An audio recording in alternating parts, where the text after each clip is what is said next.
Overnight, a drone impacted in Tel Aviv, Israel, killing at least one Israeli citizen and wounding at least four more. Right away, the Yemen-based Houthis claimed responsibility for this attack.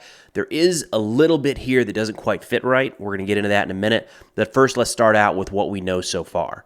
I want to start by pulling up a map here to give you an idea of the area we're talking about. Looking at Israel, Tel Aviv is right here in kind of the middle of the country along the western coast. So this is where the drone impacted in and around, or in the middle of Tel Aviv. That's going to be important as we get into more of this information here. They say, according to an initial Israeli Air Force investigation, the explosive-laden UAV had been identified, but due to human error, it was not engaged by air defenses.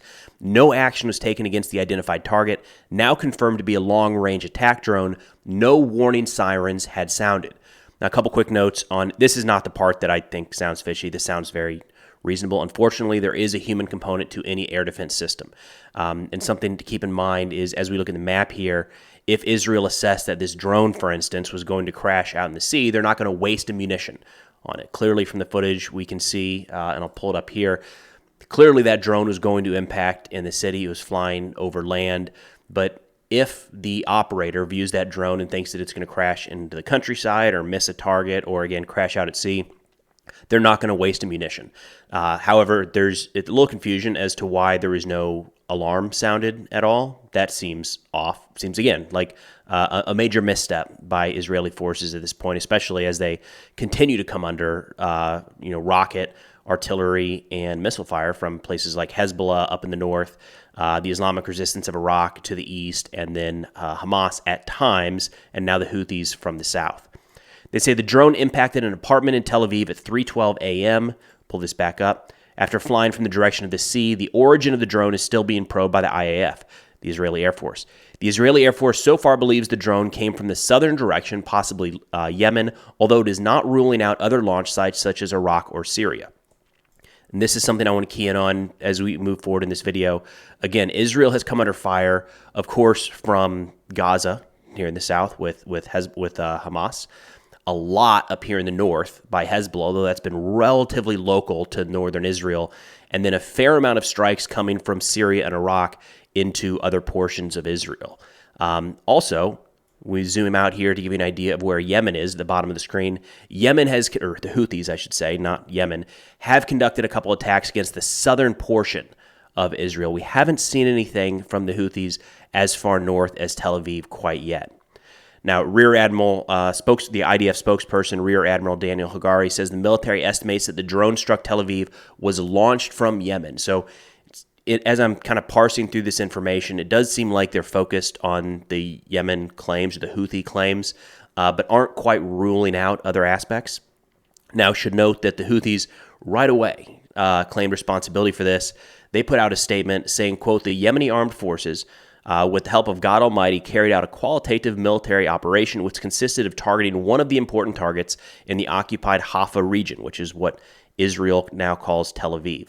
The operation was carried out with a new drone called Yafa, which is capable of bypassing the enemy's interception system and being unable to be detected by radars.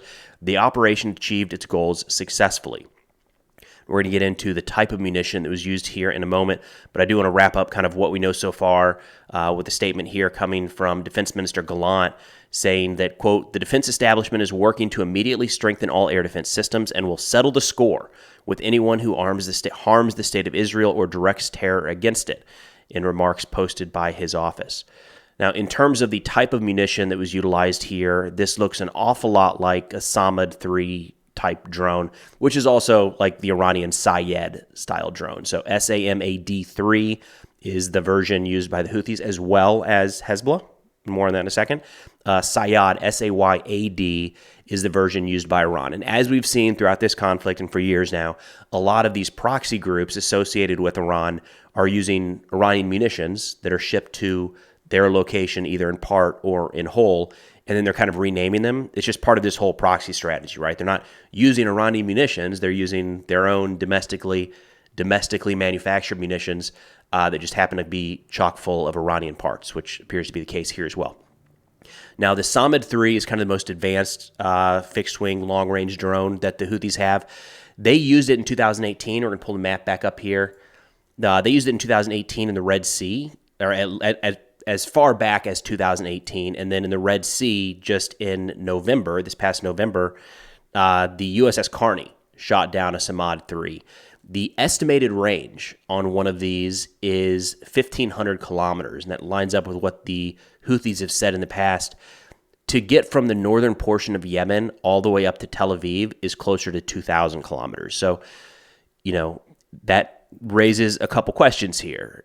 Is it a new type of drone, like the Houthis are saying, that this is a new type that can bypass all of Israeli air defenses, which not sure there's a type of drone that's necessarily going to get through the air defenses. Haven't really seen that from any other military at this point. Hard to imagine that the Houthis figured that out on their own, but the range is certainly a question here. It does look like this is some type of new munition or maybe an added battery pack, something to get that Samad 3 up to an extended range. Now, another thing worth noting here is if that is a little bit outside of range, and this would mark the deepest attack carried out by the Houthis so far, I don't want to rule out quite yet that this was Hezbollah. The reason I say that is that across this axis of resistance, all of these groups for a while now have been trying to prop each other up and kind of talk up the capabilities of the other organizations. We regularly see the Houthis post comments from Hezbollah, and Hezbollah talk about attacks carried out by Hamas, and Hamas talking about all of them. And there's been a real effort for all of these groups to kind of play up the capabilities of the other organizations inside of the axis of resistance. In fact, in recent months, the Islamic resistance in Iraq, that group of a variety of Iranian-backed militias across Iraq and Syria, has claimed responsibility for attacks in Haifa. So to go back to the map here, northern portion of Israel, all the way up here, which is not out of the question for where they might attack in places like Syria, and be able to launch those drones, Syria and Iraq, to be able to launch those drones in here to northern Israel. But they've said that they've done it in conjunction with the Houthis.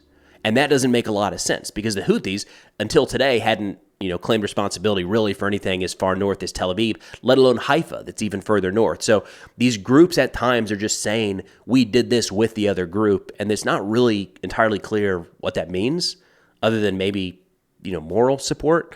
So we are seeing that play out. Of course, a strike in the northern portion, even central portion of Israel coming from Hezbollah would not be anywhere near surprising. We know they have those capabilities in Lebanon, and there's been a significant effort to try to prevent an all-out war, a major escalation between Lebanese Hezbollah and Israel since really October 8th, when this all began on the northern front.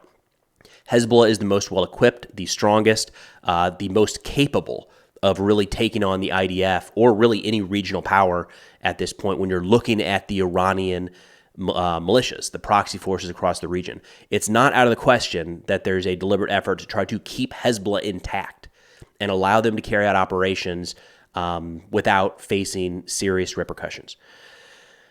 In this case, it's a lot harder for Israel to do anything significant against the Houthis as it is to do anything significant against Hezbollah.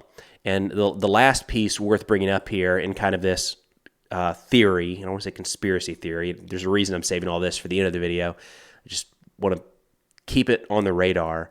Another reason it's possible that this is Hezbollah is that just yesterday, Hezbollah announced the death of one of their senior commanders in their Radwan force, kind of a special forces type group that Israel killed in an airstrike in the southern portion of the country.